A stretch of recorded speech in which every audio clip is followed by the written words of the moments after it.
과연 비례식은 어떤 성질이 있을까요? 여기 비례식이 있습니다. 7대 4는 14대 8. 자, 7대 4의 비율은 얼마인가요? 4분의 7이죠. 14대 8의 비율은요? 8분의 14, 약분하면 4분의 7. 비율이 같은 두 비를 이렇게 기호를 이용하여 비례식으로 나타냈습니다. 자, 그럼 이 비례식에서요, 외항 찾아볼까요? 외항은 그래요, 바깥에 있는 수, 바로 7과 8입니다. 자, 그럼 내항 찾아볼까요? 안쪽에 있는 수, 그러니까 4와 14가 내항이 되겠죠. 자, 과연 어떤 관계가 있을까요?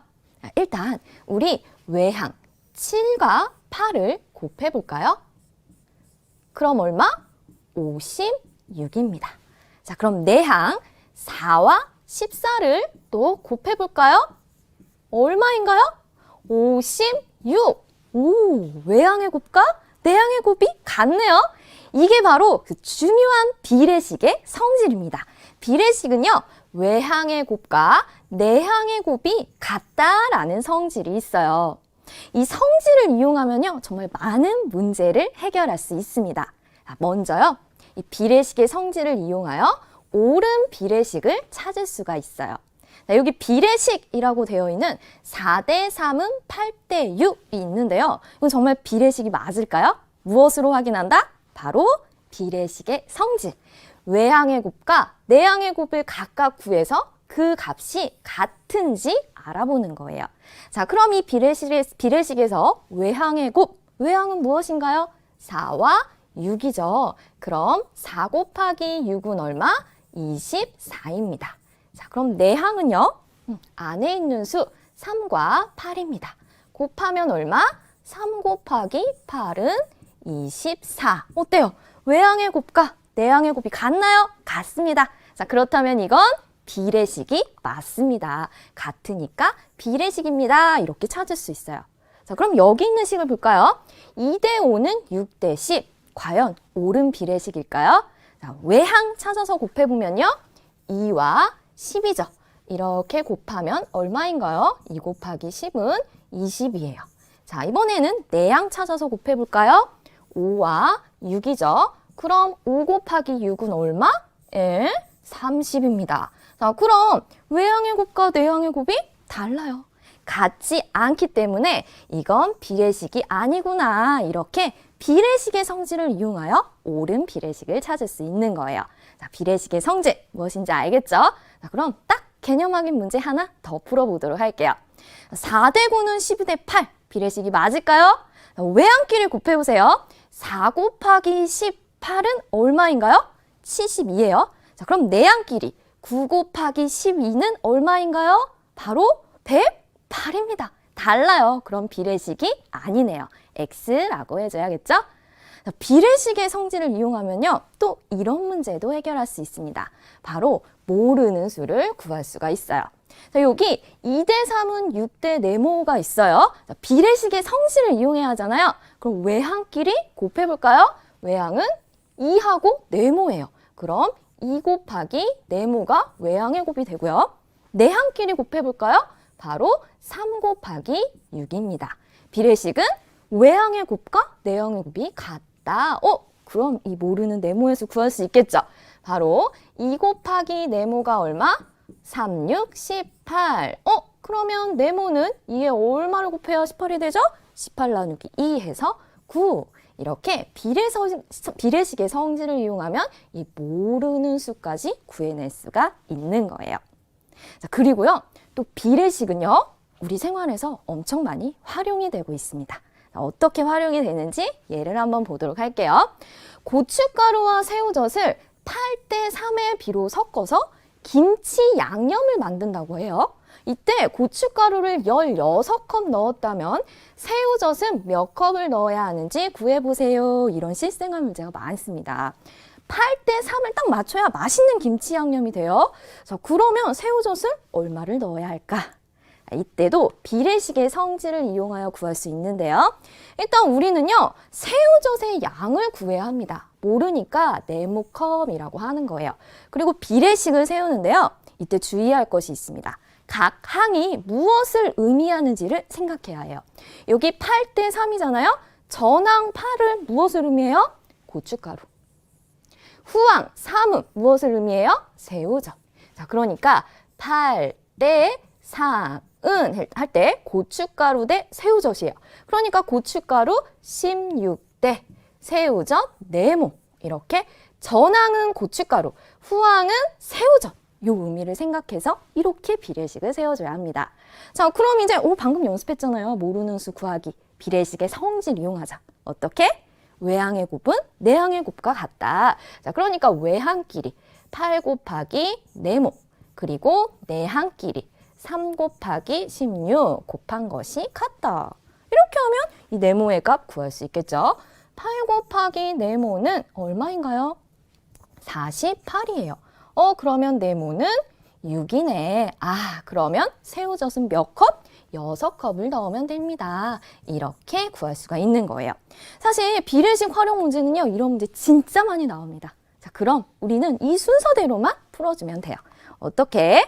구하려고 하는 건 네모로 이렇게 놓습니다. 그리고 조건에 맞게 비례식을 세워주세요. 그리고 무엇을 이용하라? 비례식의 성질을 이용하여 문제를 해결하자. 모든 문제 다 이렇게 하면요, 엄청 잘 풀립니다. 자, 그런데 여기서요, 우리가 이렇게 비례식 세우고 나서 꼭 비례식의 성질만 이용해서 구할 수 있을까요? 아닙니다. 바로 비의 성질을 이용하여서도 구할 수 있어요. 왜? 비의 성질을 이용하여 비례식 만들 수 있었잖아요. 자, 그럼 비의 성질을 한번 이용해 볼게요. 아까 비례식 세웠어요. 8대 3, 고춧가루 대 새우젓. 그러니까 고춧가루 16대 새우젓 4모 이렇게 세웠죠. 비의 성질을 이용하래요. 비의 성질은 뭐였어요? 전항과 후항에 0이 아닌 같은 수를 곱해도 비율은 같다. 이용하면 되죠. 자, 그럼 전항끼리 한번 볼까요? 8과 16입니다. 자, 그러면 어떻게 돼요? 8에 곱하기 2를 한 게 16이에요. 그럼 똑같이 후항에도 어떻게 할까요? 3에도 곱하기 2를 해야 네모의 값이 나오는 거죠. 자, 그러니까 네모는 어떻게 구할 수 있어요? 3 곱하기 2가 네모입니다. 그래서 네모는 6. 6컵입니다. 이렇게 비의 성질을 이용하여서도 구할 수가 있는 거예요. 또 다른 방법 없을까요? 있습니다. 바로 비율을 이용해서도 구할 수 있어요. 왜? 비례식은 비율이 같은 두 비잖아요. 그러니까 비율이 같다라고 하고 구해보는 거예요. 그러니까 필요한 새우젓의 양을 네모컵이라고 하고 8대 3과 16대 네모의 비율을 구해보는 거죠. 자, 그럼 8대 3 비율은 어떻게 되죠? 8 올려, 3 내려. 기준양분에 비교하는 양입니다. 자, 그럼 16대 네모의 비율은요? 16 올려, 네모 내려. 이렇게 되죠. 네모분의 16입니다. 비율이 같은 게 비례식이잖아요. 같다. 자, 그러면 어떻게 해야 네모가 나올까요? 8이 16이 됐어요. 분자에 2를 곱한 거예요. 공평하게. 분모도 똑같이 2를 곱해줘야 되겠죠. 그럼 3 곱하기 2가 바로 네모가 됩니다. 자, 그러면 네모는 얼마? 6. 그래서 몇 컵? 6컵. 이렇게 비율을 이용해서도 우리는 이 값을 구할 수가 있는 거예요. 여러 가지 방법이 있죠. 자, 그럼 연습 하나 더 해볼까요? 자, 떡볶이 4인분 만드는데요. 떡이 360g 필요하대요. 10인분 만드는데 떡은 얼마가 필요할까? 이때 무엇을 이용하래요? 비례식의 성질을 이용하라 라고 되어 있어요.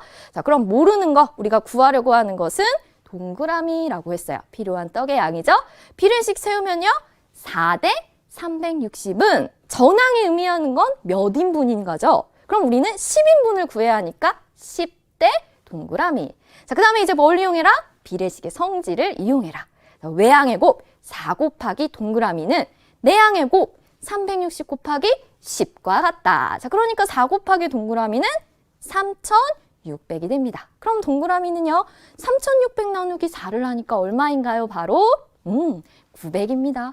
900g이 필요합니다. 이렇게 구할 수가 있는 거예요. 자, 비례식의 성질 중요하니까 정말 꼭 잘 알아두어야 해요. 자, 그럼 이번에는요. 이번 단어에서 또 다른 중요한 개념, 비례 배분을 알아보도록 하겠습니다. 배분은 무슨 뜻일까요? 나누어 준다라는 거예요. 그런데 그냥 막 나눠주느냐? 그게 아니라 정해진 목대로. 그러니까 주어진 비로 배분하는 것을 우리는 비례배분이라고 하는 거예요. 자, 다시 그림으로 한번 볼게요. 귤 10개를 3대 2로 비례배분하려고 해요. 자, 그럼 귤이 일단 이렇게 10개가 있습니다. 친구랑 나눠 먹는데요. 내가 좀 배가 부르니까 양보할게. 너 3개 먹을 때, 나 2개 먹을 때. 이렇게 얘기했어요. 그럼 그래, 나 3개 먹었어. 그럼 너는 2개 먹어요. 남았네. 나 또 3개 먹을게. 너는 2개 먹어. 이렇게 나눠 먹게 됐습니다. 그러면 나는 총 몇 개예요? 6개 먹었어요. 그리고 친구는요? 4개 먹었어요. 자, 그럼 이 6개는 전체 10개 중에 6개입니다. 그러니까 10분의 6이죠. 그럼 이거 약분하면 어떻게 돼요? 5분의 3이 됩니다. 자, 그럼 친구는요? 10개 중에 몇 개 먹었어요? 4개 먹었어요. 이거 약분하면 몇이 되죠? 바로 5분의 2가 됩니다. 그러니까 나는 전체 5분의 3 먹은 거고 이 친구는 전체 5분의 2 먹은 거예요. 수직선으로 봐도 이만큼은 5분의 3 그리고 이만큼은 5분의 2 이렇게 나타나져 있죠. 그런데 여기서 이 5는요. 바로 어떻게 한 것이냐 봤더니 3 더하기 2 즉 전항과 후항을 더한 값을 분모로 하는 분수로 만든 거예요. 전항과 후항의 합이 의미하는 것이 전체예요. 그래서 5개로 봤을 때는 이게 3개 먹는 거고요. 5개 중에 2개 먹는 거예요. 그러니까 비율이 바뀌지 않으면 10개 중에 6개, 10개 중에 4개 이렇게 먹게 되는 거죠. 이게 바로 비례 배분입니다. 이걸 다시요. 식으로 표현하면 이렇게 돼요. 3대 2로 나눈다라는 건 전체의 3 더하기 2분의 3이다. 즉 5분의 3 이만큼이고요. 또 3 더하기 2분의 2, 즉 5분의 2를 가지게 되는 거예요. 전체의 5분의 3이다. 전체의 5분의 2다. 이건 곱하기로 나타낼 수 있잖아요. 그래서 10 곱하기 3 더하기 2분의 3, 즉 10 곱하기 5분의 3이 되고요. 10 곱하기 3 더하기 2분의 2는 10 곱하기 5분의 2. 이렇게 계산을 하는 거예요. 자, 그래서 계산안이 얼마가 됐어요? 6, 4. 그래서 10개를 3대 2로 비례배분한다. 그러면 6개, 4개를 가진다. 이렇게 비례배분이 되는 겁니다. 자, 그럼 이렇게 내가 했는데요. 이거 잘 나눠 먹은 건가요? 확인해 보고 싶죠? 또 확인은 이렇게 하면 돼요. 비례배분한 수의 합이 전체 수와 같으면 비례배분 잘한 거예요. 그러니까 6 더하기 4 하면 전체 10개 나왔죠? 그럼 잘한 거예요. 또 다른 방법은요. 비례배분한 수의 비가 주어진 비와 비례식이 되는지 확인하는 거예요. 6대 4는 3대 2. 비례식 맞아요? 6 곱하기 2는 12, 4 곱하기 3은 12. 비례식의 성질 되죠?